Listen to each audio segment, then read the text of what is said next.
Selamat pagi sahabat Petra yang terkasih di dalam Kristus. Sudahkah para sahabat mengasihi orang lain hari ini? Embun pagi hari ini, Kamis 3 Maret tahun 2022, membuka hari dengan sapaan sahabat Tuhan bersama saya Pendeta Esa Sucahyo dari GKJ Jatimulyo, Yogyakarta. Adapun tema embun pagi saat ini adalah gunanya kepergian Yesus. Berdasar dari bacaan suci Injil Yohanes pasal 16 ayat 7. Sahabat Petra yang terkasih, sebelum kita menghayati lebih dalam firman ini, mari bersama kita berdoa. Tuhan yang Maha Kudus dan setia, kami bersyukur penyertaan-Mu bersama dengan kami saat ini. Khususnya pagi ini, ya Bapa, kami Tuhan berkati semalam istirahat dan pagi ini bangun pagi, merasakan udara segar, merasakan nafas, kesehatan, semuanya itu karena kasih Tuhan. Dan sebelum kami beraktivitas ya Bapa, kami ingin mengkhususkan diri untuk menggumuli firman-Mu. Terutama ketika kami menggumuli firman dengan tema gunanya kepergian Yesus. Kiranya ya Bapa, Roh Kudus-Mu hadir menuntun kami, sehingga firman ini tak hanya kami dengar dalam telinga, namun juga meresap dalam kehidupan kami. Kami yakin, kami percaya Tuhan hadir. Di dalam nama kudus Tuhan Yesus Kristus, kami berdoa dan bersyukur. Amin. Sahabat Petra yang terkasih, akan saya bacakan Injil Yohanes pasal 16 ayat 7. Yohanes 16 ayat 7 yang demikian. Namun benar yang kukatakan ini kepadamu adalah lebih berguna bagi kamu jika aku pergi. Sebab, jikalau aku tidak pergi, penghibur itu tidak akan datang kepadamu. Tetapi, jikalau aku pergi, aku akan mengutus dia kepadamu. Amin. Berbahagia setiap orang yang mendengar firman Tuhan dan menghayati. Sahabat Petra yang terkasih, apakah ada yang pernah mengalami kisah ini, yaitu mengantar anak kuliah di kota lain, kos di kota yang lain? Baik, pertanyaan saya, apa alasan Anda tidak tetap tinggal menunggui anak Anda di kos tersebut? Jadi mengantar dari kota di mana tinggal, lalu kok kuliahnya di tempat yang lain, di kota yang lain, kos di sana. Apa alasan Anda untuk tidak tetap tinggal bersama dengan anak Anda? Dan kenapa kebanyakan orang tua meninggalkan anaknya kos sendiri? Sahabat Petra, tentu banyak jawaban, banyak alasan yang bisa dipertanggungjawabkan.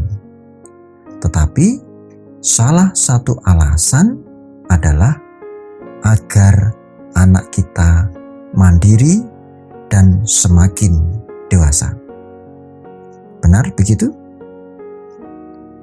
Sahabat Petra, Kristus pun pergi meninggalkan para murid. katanya, adalah lebih berguna bagi kamu jika aku pergi. Dan seterusnya nanti dikisahkan jika Kristus pergi, roh penghibur akan datang.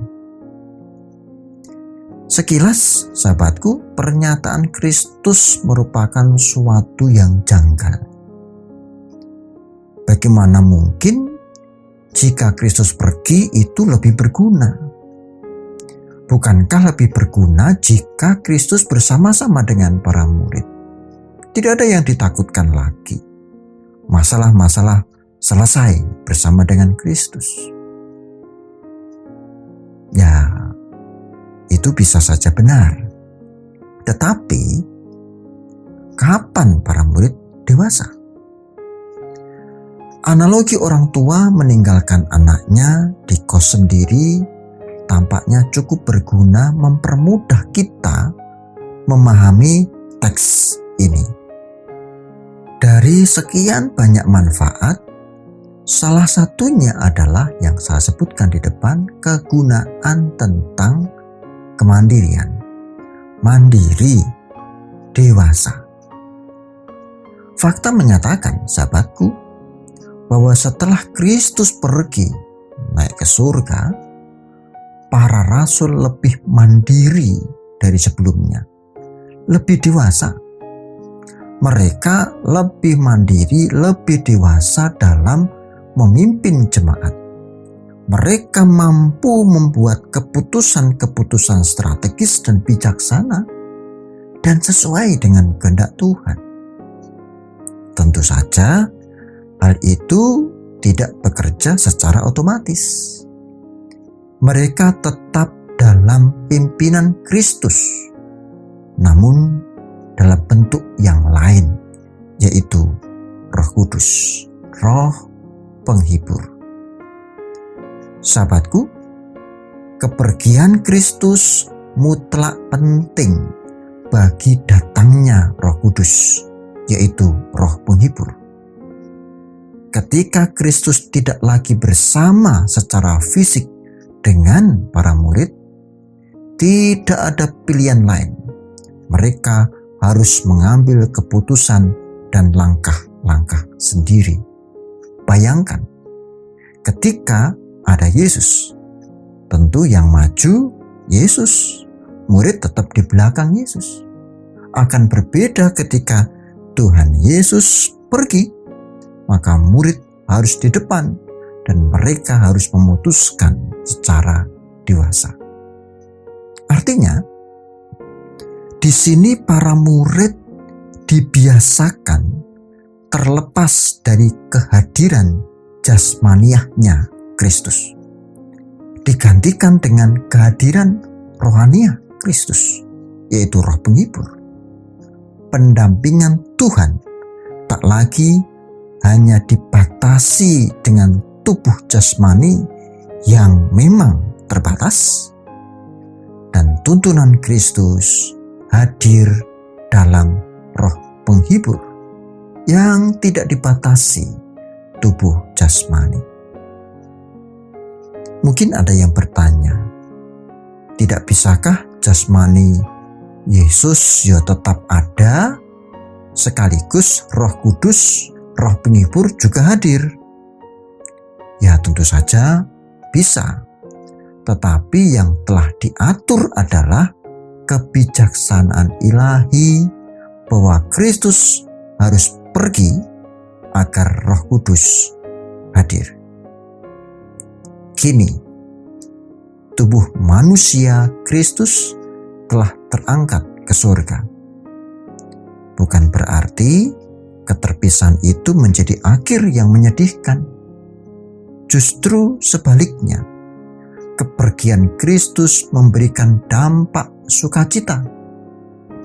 Kehadirannya tak hanya dibatasi jasmaniah tubuh Kristus yang hanya ada dalam kehidupan bangsa Yahudi, namun kehadirannya digantikan dengan sapaan Roh Kudus yang tidak dibatasi oleh tubuh jasmani. Dan itu berarti tuntunan Tuhan, kehadiran Tuhan menyeluruh, tidak dibatasi oleh golongan atau bangsa Yahudi saja. Semua bangsa dalam sapaan Roh Kudus. Melalui kedewasaan para rasul, para murid, berita sukacita dikibarkan, diceritakan, dikisahkan, disebarkan ke semua bangsa. Dan itu juga karena karya Roh Kudus. Murid dewasa karena penyertaan Roh Kudus. Kini para sahabat, mungkin kita dalam kondisi buruk ataupun baik, sehat ataupun sakit. Mungkin ada yang isoman, lalu di rumah sendiri, gerakan dibatasi. Percayalah sahabatku, bahwa ruang-ruang yang ada dihadiri oleh Roh Kudus. Lebih-lebih relung ruang hati kita ketika kita menyiapkan diri dan beriman, Roh penghibur, Roh Kudus ada di sana. Percayalah bahwa dalam penghiburan Roh Kudus, dalam tuntunannya, kita menjadi pribadi-pribadi yang dikuatkan dan siap untuk melangkahkan kehidupan kita. Tantangan apapun tidak akan menjadi masalah dalam kehidupan kita. Kepergian Kristus membuahkan kehadiran Roh Kudus. Amin. Mari kita berdoa. Tuhan, kami sungguh bersyukur atas firman-Mu hari ini. Kiranya hari-hari kami senantiasa didasarkan atas firman-firman-Mu. Bahkan saat ini, ketika kami menghayati hadirnya Roh Kudus dalam hidup kami, kiranya kami semakin dikuatkan. Meskipun pandemi belum selesai, bahkan angka terpapar COVID semakin banyak, tapi kami memiliki pengharapan Roh menghibur kami, menguatkan kami. Berkati saudara-saudara kami yang sedang sakit, yang sedang isoman, yang sedang mengalami masalah. Demikian juga untuk saudara-saudara kami yang mendapatkan berkat jasmani maupun rohani, agar semakin dewasa di dalam hidup. Kami berserah, ya Bapa. Tuhan, kami akan melanjutkan hari-hari kami. Ajari kami untuk senantiasa setia kepadamu. Demi nama kudus Tuhan Yesus Kristus, kami berdoa. Amin. Demikian para sahabat Petra yang terkasih dalam Kristus. Kiranya hikmat dan kasih Tuhan senantiasa terasa dalam setiap langkah nyata hidup kita. Saya, Pendeta S.H. Sucahyo dari GKJ Jatimulyo, mohon diri. Sahabat Petra, selamat mengasihi orang lain hari ini. Tuhan Yesus memberkati.